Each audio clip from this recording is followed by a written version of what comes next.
సుమన్ టీవీలో మీ business promotions కోసం ఈ కింది నెంబర్ను సంప్రదించగలరు.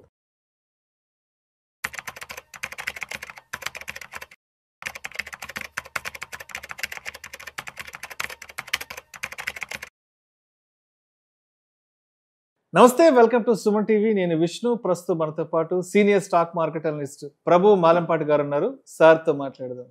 సార్ నమస్తే. సార్ నమస్తే విష్ణు గారు. Welcome to Suman TV. Thank you sir. Thank you for calling. Prabhu గారు, కాస్త బంగారం వెండి ధరల గురించి డీటెయిల్ గా మాట్లాడుకుందాం సార్. 24 క్యారెట్స్ 10 గ్రామ్స్ 1,18,000 అలా క్రాస్ అయ్యి వెళ్ళిపోయింది. 22 క్యారెట్స్ 10 గ్రామ్స్ 1,05,000 క్రాస్ అవుతుంది. ఇక వెండి విషయానికి వస్తే 1,41,000 1,42,000 వెళ్ళిపోయింది, including GST. 3% GST including. So ఇప్పుడు మనం మాట్లాడుకుందంతా retail showroom price. So Deepavali just ఇంకొక కొద్ది రోజుల్లోనే ఉంది. వెండి ఏమో 1,41,42 దగ్గర ఉంది కాబట్టి మరి దీపావళి నాటికి ఇది 1,50,000 అవుద్దా 60 అవుద్దా? అండ్ గోల్డ్ పరిస్థితి కూడా ఏంటంటారు? అసలు 1,18,000 దగ్గర ఉంది కాబట్టి పండగ అటు ఇటుగా 1,25,000 1,30,000 ఏమైనా వెళ్ళే అవకాశం ఉందంటారా? ఎందుకు అంత పెరుగుతుంది గోల్డ్? మెయిన్ అసలు రీజన్ ఏంటి? మీరు షాపులు తీసుకోండి, ఫుట్ఫాల్ తగ్గింది. తగ్గింది ఎందుకంటే ఇంత గోల్డ్ ఎవరు కొనలేదు రేట్ లో. 10 గ్రాములు కొనాలంటే 1,25,000 కొనాలి. ఆల్మోస్ట్ అంత పెట్టాలి. ఆల్టర్నేట్ గా మీరు గిఫ్ట్స్, చిన్న చిన్న గోల్డ్ గిఫ్ట్స్ ఇచ్చేవాళ్ళు, పోగులు గానీ బ్రేస్లెట్ గానీ అట్లాంటివి ఇచ్చే ఏం చేస్తున్నారు? సిల్వర్ తో చేసిస్తున్నారు. సిల్వర్ కూడా ఏం తక్కువేం లేదు, అది కూడా నేను తగుదునమ్మా, నేను కూడా అది తక్కువేం కాదు అన్నట్టు పెరుగుతూనే ఉంది. సో ఇంకా పెరిగే ఛాన్స్లే ఉన్నాయి. అసలు ఎందుకు అంత పెరుగుతుందంటే ఇప్పుడు అందరూ అంటే ఫారెన్ రిజర్వ్స్ లో డాలర్స్ ఫస్ట్ ఉంటాయి. మనకి 616 బిలియన్స్ ఉన్నాయి, గోల్డ్ 65 బిలియన్స్.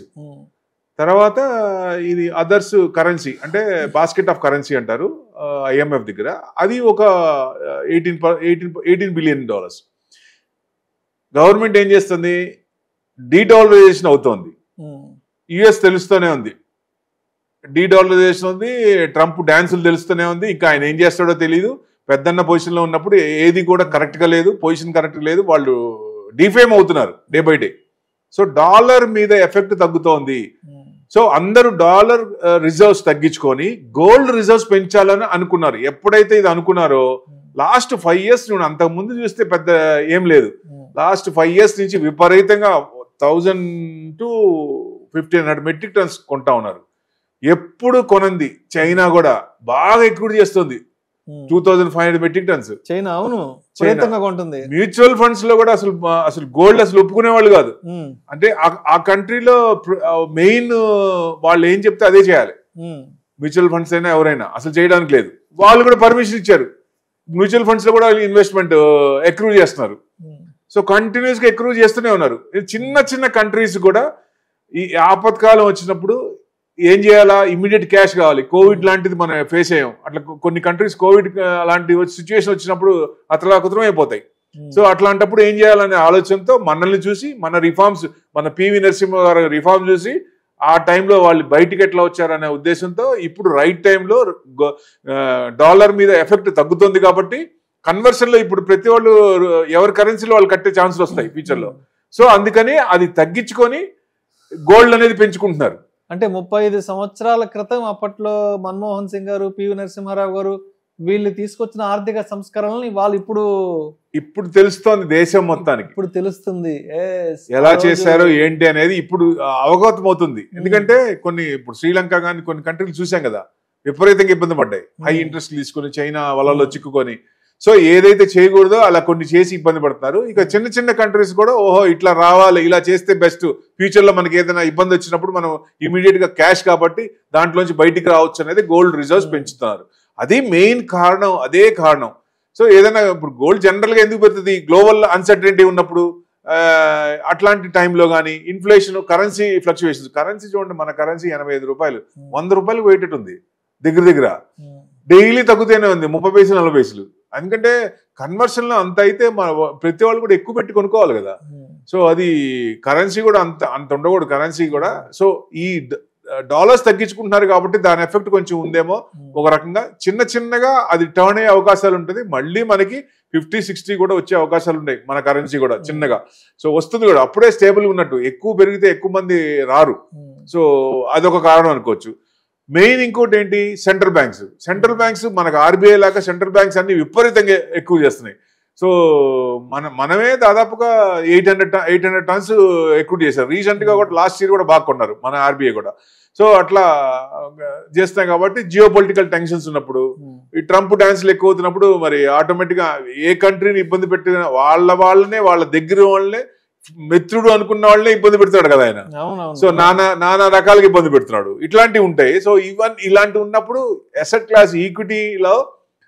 క్లాస్ లో ఈక్విటీ ఇబ్బంది పడుతున్నప్పుడు ఆల్టర్నేట్ గా హెడ్జింగ్ చేయడానికన్నా ఈ లాస్ కవర్ చేసుకోవడానికైనా గోల్డ్ మీద వెళ్తారు కాబట్టి గోల్డ్ పెరుగుతోంది. సో ఇంకా పెరుగుతుందా అంటే ఔన్స్ వచ్చేసి ఇంటర్నేషనల్ 3600 చేంజ్ ఉంది. సో మాక్సిమం ఇలాగే కంటిన్యూ అవుతే ఈ జియో పొలిటికల్ టెన్షన్స్ ఇంకా 3 years టైం ఉంది ఆయనకి. ఆ 3 ఏళ్ళు ఏం చేస్తాడో తెలియదు కాబట్టి ఇంకా కొంచెం భయం అనేది మార్కెట్కి ఉంది. అందుకనే మార్కెట్ రేంజ్ బౌండ్ లోనే కదలాడికలు ఉన్నాయి కానీ ఎక్కువ మూవ్మెంట్ రావట్లేదు బికాస్ ఆఫ్ మెయిన్ ట్రెమర్స్ వల్లే.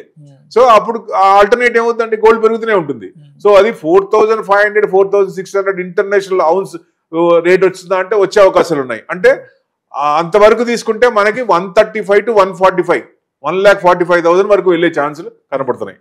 సో ఎప్పుడైనా సరే ఇవన్నీ సెట్ అయిపోయి ఈక్విటీ మార్కెట్ పెరుగుతున్నప్పుడు చైనా కనుక అమ్మటం మొదలు పెడితే తగ్గే ఛాన్సులు ఉంటాయి. విపరీతంగా తగ్గుతుందా అంటే మళ్ళీ 1,00,000 వరకు రావచ్చు, అంతకు మించి తగ్గకపోవచ్చు అనేది ఎక్స్పెక్టేషన్. ఎందుకంటే ఎక్కువ చేస్తున్నాయి కాబట్టి. అంటే ఎక్కువ మైనింగ్ తక్కువ అయిపోయింది, ప్రొడక్షన్ తక్కువ అయిపోయింది, డిమాండ్ ఎక్కువైంది. ఇప్పుడు పండగల సీజను ఎంత లేదన్నా ఇప్పుడు పెళ్లి ఉందనుకోండి చచ్చినట్టు కొనాల్సిందేగా. ఫంక్షన్ ఉంది, ఏ రేట్ అయినా 1,50,000 అయినా 2 లక్షలైనా కొనాల్సిందేగా, పెట్టాల్సిందేగా, తప్పదు. అసలు ముందు ఫస్ట్ ఏదన్నా ఫంక్షన్ అనుకున్నా ఏదన్నా ఫస్ట్ ఏం చూస్తారు, గోల్డ్లే ముందు రిజర్వ్స్ ఫస్ట్ అదే చేయాలనుకుంటారు. ఫస్ట్ అది చేసిన తర్వాత మిగతా పనులన్నీ మొదలు పెడతారు. సో ఆ ఫస్ట్ దాని మూలంగా కొంచెం సీజనల్ గా అది కూడా కొంచెం డిమాండ్ వస్తుంది. సో తప్పదు అనుకున్నప్పుడు తప్పదు, లేదు మనకి టైం ఉంది అనుకున్నప్పుడు ఇమీడియట్ గా కొనుక్కున్నా ఫ్యూచర్ లో తగ్గుతుంది అనే అవకాశం ఉన్నప్పుడు కొంచెం ఆగి కొనుక్కోవడం బెస్ట్. లేదా గోల్డ్ ఈటీఎఫ్స్ కానీ గోల్డ్ బీస్ కానీ పెట్టుకుంటే అవసరార్థం ఇన్వెస్ట్మెంట్ పరంగా గోల్డ్ చూడొద్దు. బాగా పెరిగిపోయింది ఇంత పెట్టి కొనలేము, సో ఇంకా కొంచెం తగ్గుతుందా అంటే విపరీతంగా ఏం తగ్గే ఛాన్స్ కనపట్లేదు. కాబట్టి మనకి ఫ్యూచర్ లో ఒక 5 ఏళ్ళుగా 10 years గా ఏదైనా అవసరం ఉన్నప్పుడు ఎంత అవసరార్థం ఉందో అంతవరకు ఈటీఎఫ్ లో ఎక్రూట్ చేయడం మంచిది.